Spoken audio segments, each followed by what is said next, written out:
तो माणूस गाठोड्यावाल्या बाबांना घेऊन गुहेतून बाहेर आला. विशालही त्यांच्या सोबतच होता.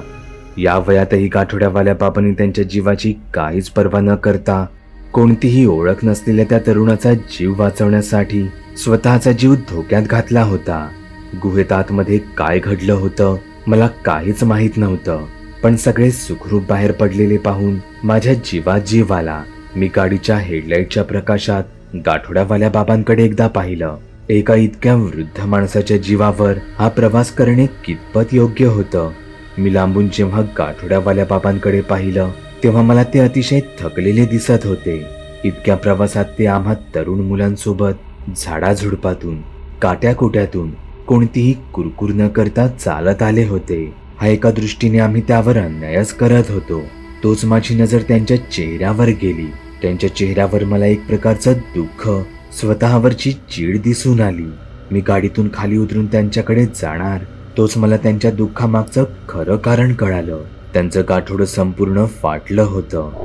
त्या गाठोड्याच्या एका कोपऱ्याला गाठ मारून त्यांनी उरल्या सुरल्या वस्तू सांभाळून ठेवल्या होत्या. त्यांना या गोष्टीचा किती वाईट वाटत होतं हे मी चांगलंच समजू शकत होतो. मांत्रिकाविरोधाच्या या भयानक लढाईत ते त्यांच्या गाठोड्याच्या मदतीने बरंच काही करू शकले असते. गाठोड्यावाल्या बाबांना याचंच दुःख झालं होतं की त्यांनी त्यांच्या गाठोड्यात ऐन वेळेसाठी लागतील म्हणून बऱ्याच गोष्टी वाचवून ठेवल्या होत्या.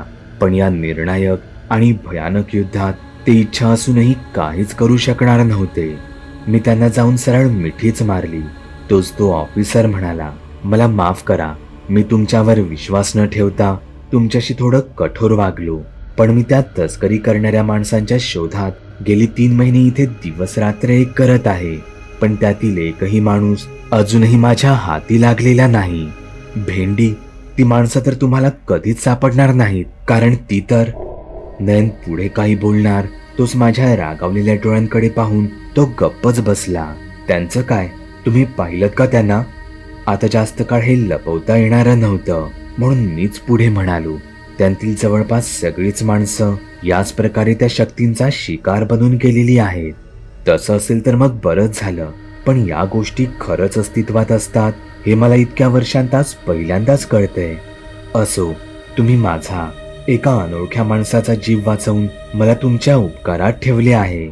मला सांगा, मी काय करू तुमच्यासाठी? एक काम करू, आत्ताच तुम्हाला मी माझ्या गाडीतून सुखरूप या जंगलातून बाहेर काढतो. नाही, आम्हाला जंगलातून बाहेर पडायचं नाही.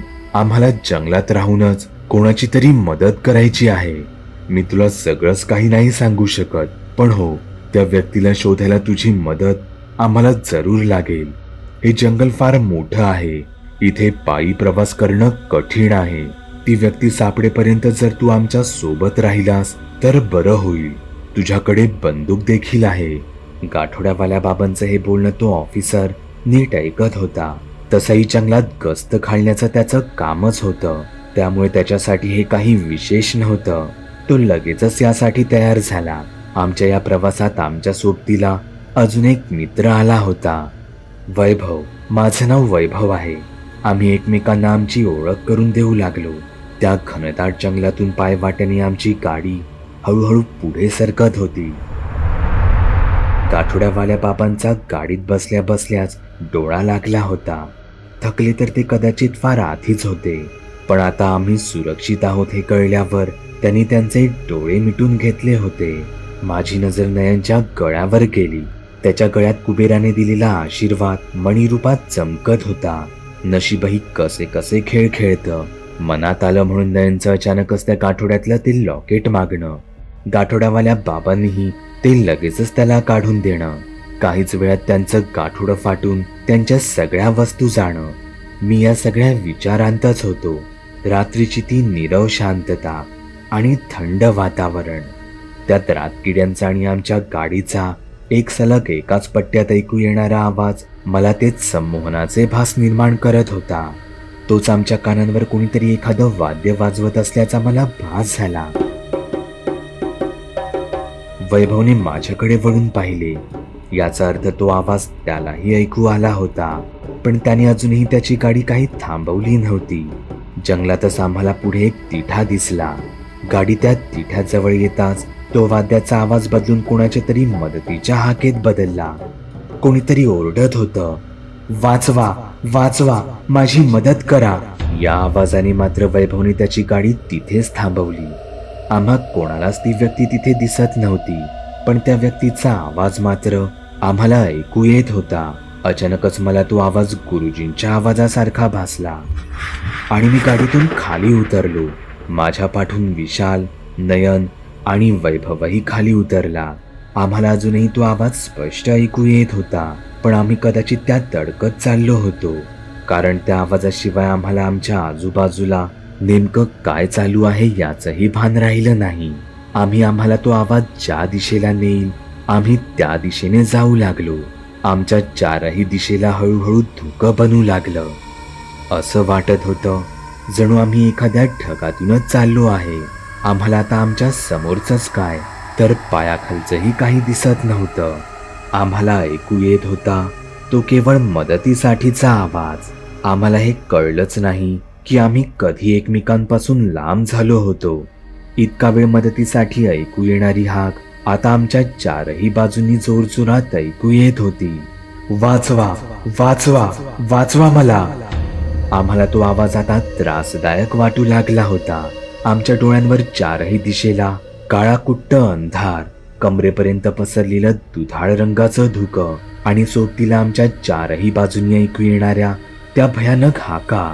एखाद्या बंद खोलीत आम्हाला कोंडून ठेवावं असा तो अनुभव होता. आम्ही प्रत्येक जण कानांवर गच्च हात ठेवून नाईलाजाने आपापल्या गुडघ्यांवर बसलो होतो. त्या हाका, त्यासोबत ऐकू येणाऱ्या किंकाळ्या आणि ते विक्षिप्त हसण्याचे आवाज.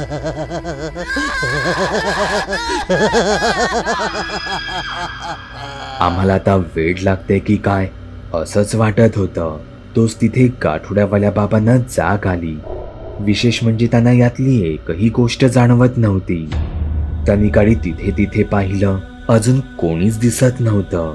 सगळेजण गेले कुठे म्हणून ते गाडीतून खाली उतरले आणि समोरील दृश्य पाहून ते भयंकर घाबरले. त्यांच्या समोर जिथे 3 पायवाटा एकत्र मिळत होत्या तिथे एक बाई उभी होती.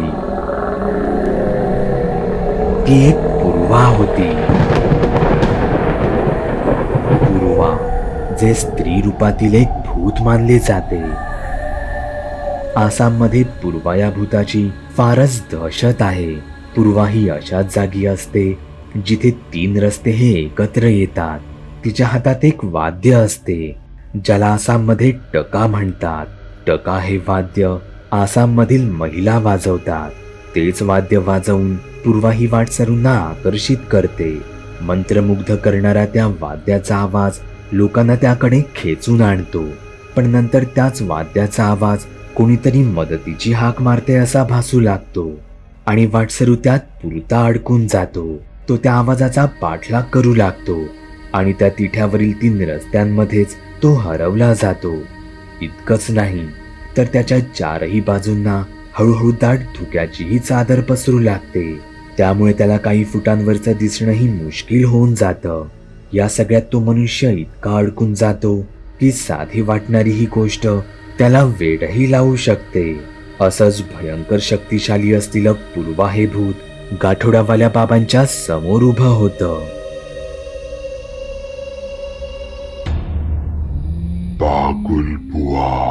चॅनलवर अपलोड केलेल्या नवीन व्हिडिओची नोटिफिकेशन मिळवण्यासाठी चॅनल सबस्क्राईब करायला विसरू नका. व्हिडिओ आवडला तर आमच्या मेहनतीचा मोबदला म्हणून तो लाईक करून मित्रांसोबत जरूर शेअर करा.